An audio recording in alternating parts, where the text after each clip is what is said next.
Pozdravljeni, sem Tina Zadravec in sem dijakinja 3. letnika na Srednji prometni šoli Maribor. Obiskujem smer logistični tehnik. Ker prihajam iz občine Ormož, skozi teden bivam v dijaškem domu Srednje prometne šole.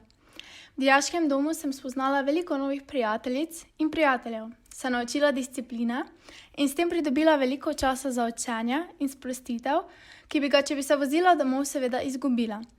V dijaškem domu imamo sobe za 2 ali 3 punce, kjer skupaj bivamo čez dan. Med odmori in v večernem času pa se družimo še s preostalimi puncami. S tem sem dobila zelo veliko novih in dobrih prijateljic, ki si med seboj zaupamo, pomagamo in učimo.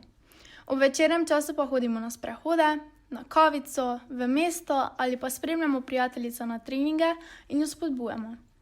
Če bi se morala še enkrat odločiti, bi zagotovo vedno izbrala nastanitev v dijaškem domu, saj se res naučiš samostojnosti, pomena prijateljstva, samodiscipline in imaš več časa za učenje in svoje hobije.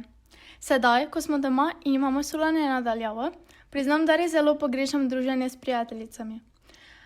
S tem bi se rada tudi zahvalila vsem vzgojiteljem, predvsem pa svojemu vzgojitelju Bojanu Puvarju, saj mi je vedno pomagal, če jih je zaškripalo, me naučil reda in napotil na pravo pot.